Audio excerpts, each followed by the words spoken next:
Hello guys, स्वागत है आपका केमिस्ट्री क्लासेस में। आज आपको हम एक नई चीज़ सिखाने वाले हैं। केमिस्ट्री में यौगिकों का अणसूत्र लिखना। देखिए, दो तत्वों से बने यौगिकों का अणसूत्र लिखना।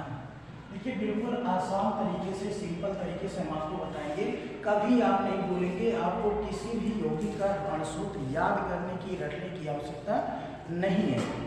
देखिए, यौगिक कई प्रकार के होते हैं, तो अभी हम केवल आपको दो तत्वों से बने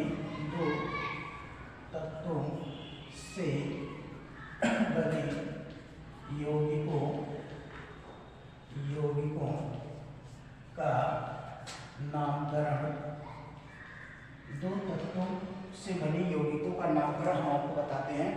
देखिए, चलिए हम आपको एक छोटा सा एग्जांपल देते हैं कि अगर मान लीजिए आपको कह दिया जाए सोडियम फास्फाइड,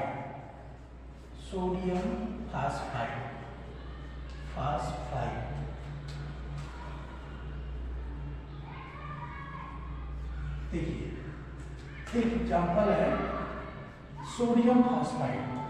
हमने कहा इसका अणुसूत्र लिखिए, या किसी ने पूछ लिया आपसे कि बताओ भैया इसका अणुसूत्र क्या होता है, तो देखिए बहुत ही आसान तरीका है। आपको कुछ भी नहीं आता है, कुछ नहीं पता है, बस आपको इतना आता है, तत्वों का नाम आता है और उसकी संयोजकता आती है कि किस तत्व की संयोजकता कितनी होती है। संयोजकता भी आपको रटने की जरूरत नहीं है। हम एक वीडियो ऐसा बनाएंगे आपको आगे कि उसमें आपको संयोजकता किसी की रटने की जरूरत नहीं है। आप स्वयं तत्व देख के पहचान जाएंगे कि इसकी संयोजकता कितनी है और ये किस समूह का किस आवर्त है। अभी पहले इसको सीख लीजिए कि कैसे हम यौगिकों का अणुसूत्र लिखते हैं। सबसे पहले देखिए, नाम है सोडियम, तो सोडियम नाम है, इसका संकेत तो ये सबको आता होगा। 1 से लेकर 30 तक तत्वों का नाम सबको पढ़ाया गया होगा, सबको याद कराया गया होगा।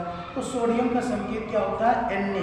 Na क्यों लिखा जाता है? आप कहेंगे सोडियम यस है तो Na क्यों लिख रहे हैं? इसके लैटिन नाम से लिया जाता है, इसका लैटिन नाम होता है नेट्रियम, तो नेट्रियम से लिया गया Na, इसका संकेत क्या हो गया? Na। फास्फाइड में देखिए कौन सा तत्व है? फास्फोरस, तो फास्फाइड में कौन सा तत्व है? फास्फोरस। अब दो तत्व हमें पता चल गया, अब इनका सूत्र लिखना है। इसलिए एक तत्व सोडियम, दूसरा तत्व है फास्फाइड। देखिए, इसमें आइड शब्द लगा है, जिसमें आइड शब्द लगा वो हमेशा ध्यान रखिएगा, ये हमेशा ग्राही होता है, ग्राही परमाणु होता है। ग्राही का मतलब होता है ग्रहण करने वाला, इलेक्ट्रॉन को लेने वाला। जिसमें भी आइड शब्द लगा हो वो हमेशा क्या होता है? ग्राही परमाणु होता है। और जिसमें सिंपल उसका नाम लिखा है तो ये होता है दाता परमाणु, दाता परमाणु। तो हम सूत्र लिखेंगे। अब देखिए, सोडियम जो है इलेक्ट्रोपॉजिटिव एलिमेंट है। कैसे पहचाने कौन इलेक्ट्रोपॉजिटिव है कौन निगेटिव है? दो तरीका है। पहला तरीका बिल्कुल सिंपल है कि जो आगे की तरफ है, जो पहले है वो हमेशा इलेक्ट्रोपॉजिटिव होता है और जो बाद में है वो हमेशा इलेक्ट्रोनिगेटिव होता है। यानी ये विद्युत धनी तत्व है, ये विद्युत ऋणी तत्व है। जो पहले है वो पॉजिटिव, इलेक्ट्रोपॉजिटिव, जो बाद में वो इलेक्ट्रोनिगेटिव। तो यहाँ पर और दूसरा तरीका क्या है? तो जिसमें आइड शब्द लगा हो, जो आइड शब्द जिसमें लगा हो वो तत्व हमेशा इलेक्ट्रोनिगेटिव होता है, विद्युत ऋणी होता है। जिसमें आइड शब्द लगा हो, जिसमें कुछ ना लगा हो वो हमेशा इलेक्ट्रोपॉजिटिव होता है। तो दो तरीके हैं पहचानने की। अब देखिए, यहाँ पर सोडियम की जो संयोजकता होती है एक होती है। सोडियम की संयोजकता कितनी होती है? एक होती है। फास्फोरस की संयोजकता कितनी होती है? 3 होती है। तो सोडियम की संयोजकता, अच्छा ये माइनस क्या बता रहा है? ये माइनस ये बता रहा है, देखिए आइड शब्द लगा ना, ये ग्राही है, मतलब ले रहा है, ये 3 इलेक्ट्रॉनों को ले सकता है, ये 3 बॉन्ड बना सकता है, ये 3 इलेक्ट्रॉनों को ग्रहण कर सकता है। ये प्लस क्या बता रहा है कि ये इलेक्ट्रॉन दे सकता है। तो हमें करना कुछ नहीं है कि ये जो +1 है इसका गुणा इसमें कर देना है और ये जो 3 है इसका गुणा इसमें कर देना है। तो गुणा करने के बाद क्या आ जाएगा? Na3। देखिए, आपको अपने आप अणुसूत्र आ गया और रटने की आवश्यकता नहीं। बस नहीं, चलिए और 2-3 एग्जाम्पल हम आपको देते हैं, उसके बाद आपको एक्सरसाइज देंगे। आप लोग स्वयं प्रयास करिएगा।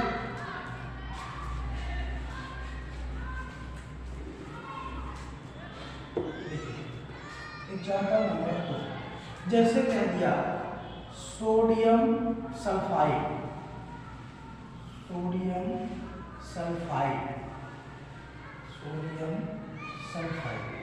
देखिए दो तत्व हैं, सोडियम है और सल्फर। सोडियम की संयोजकता +1 और सल्फर की संयोजकता -2। वैसे तो इसकी आवश्यकता पड़ने पर ये 4 इलेक्ट्रॉन भी ले सकता है और 6 इलेक्ट्रॉन भी ले सकता है, लेकिन जनरल वैलेंसी जो होती है इसकी 2 होती है। तो यहाँ पर देखिए इसका गुणा हम केवल संयोजकताओं का तिरछा गुणा करेंगे और कुछ नहीं करेंगे। 1 का गुणा इसमें और 2 का गुणा इसमें, तो ये हो जाएगा Na2, सोडियम सल्फाइड बन गया। बहुत ही आसान तरीका है, बहुत ही सिंपल है, आपको कभी भी रटने की आवश्यकता नहीं है। चलिए तीसरा एग्जाम्पल देखिए।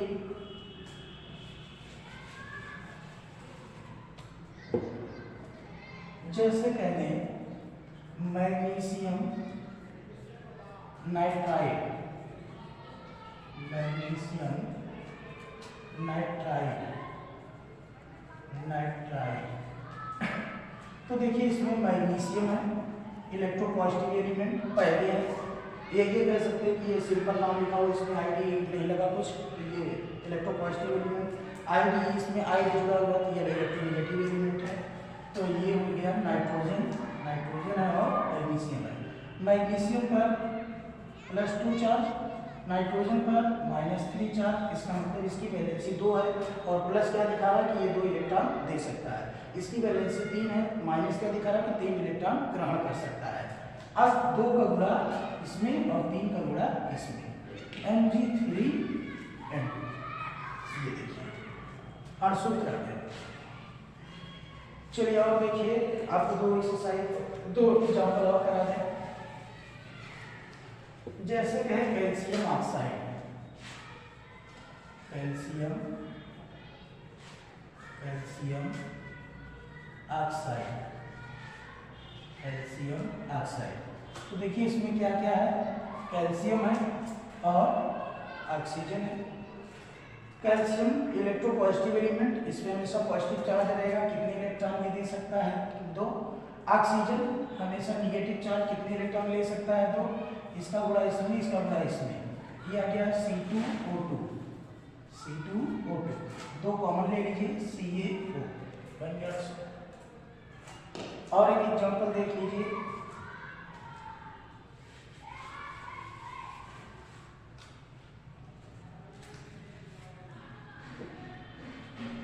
चलिए 5वां एग्जांपल, इसके पहले चौथा था। 5वां एग्जांपल है जैसे स्ट्रांसियम हाइड्राइड, स्ट्रांसियम हाइड्राइड, देखिए strontium Sr, hydride H। Strontium का संकेत Sr है, हाइड्राइड का H। स्ट्रांसियम दूसरे समूह का है, इसकी वैलेंसी 2 इलेक्ट्रॉन ये दे सकता है। ये -1, ये आपका बॉन्डिंग एलिमेंट है, हमारा तत्व है। पहले समूह में भी है, 7वें समूह में, इसीलिए इसको हमारा तत्व कहा जाता है। तो ये माइनस में भी होता है, प्लस में भी होता है, जहाँ जैसी आवश्यकता होती है उसी के अनुसार इसका उपयोग किया जाता है। फिर चौड़ा कर दीजिए, 1 का गुणा इसमें, 2 का गुणा इसमें, SrH बन गया। चलिए अब हम आपको एक्सरसाइज देते हैं, आप लोग करिएगा।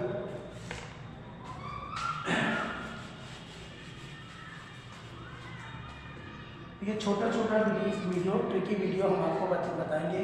जैसे अम्लों का नामकरण, क्षारों का नामकरण, लवणों का नामकरण, कार्बनिक यौगिकों का नामकरण, अकार्बनिक यौगिकों का नामकरण, संकरण निकालना, स्ट्रक्चर बनाना, ये सारी चीज़ें छोटा छोटा 10-15 मिनट का वीडियो बना के हम आपको अवेलेबल करवाएंगे।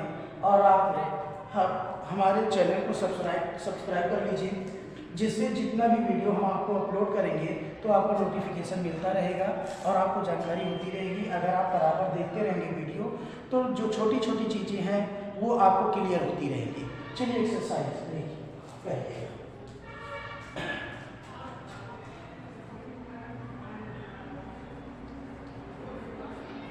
Beryllium oxide, beryllium oxide, magnesium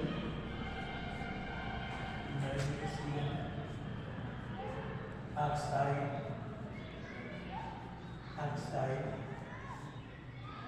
magnesium chloride, magnesium chloride, sulphur di oxide,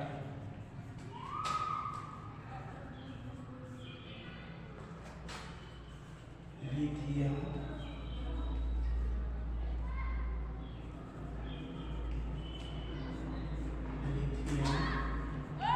chloride, phosphorus, phosphorus oxide, phosphorus oxide, phosphorus, phosphorus chloride,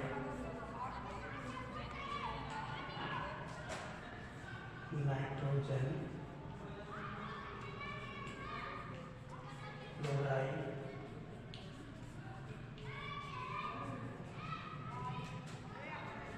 phosphorus,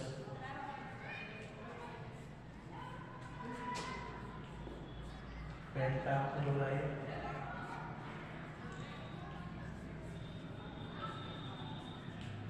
hydrogen, hydrogen sulphide. ये 10 है। आप लोग कहिएगा और भी है, चलिए और दे देते हैं। 11 hydrogen, hydrogen bromide, hydrogen, hydrogen fluoride. ऐसे आप खुद से बना सकते हो, खुद से लिख सकते हो। तो इतना एक्सरसाइज आप लोग करिएगा। इसके बाद हम आपको इसका उल्टा, ये आपको नाम दिया हुआ है, अणसूत्र लिखना है। अगली बार आपको अणसूत्र दिया रहेगा, नाम लिखना रहेगा। अगर किसी भी अणसूत्र का आपको नाम लिखना हो, कोई भी अणसूत्र आपको दे दिया जाए, आप पूछ लें कि भैया आप इसका नाम बताओ, कक्षा 11 में पढ़ रहे हो, 12 में पढ़ रहे हो, 10 में पढ़ रहे हो, तो उसका नामकरण कैसे हम करेंगे, बहुत ही सिंपल तरीका है। अगली वीडियो में हम आपको इसका नामकरण बताएंगे, बहुत ही ट्रिकी मेथड से, बहुत ही आसान तरीके से। तब तक के लिए जय हिंद, जय भारत।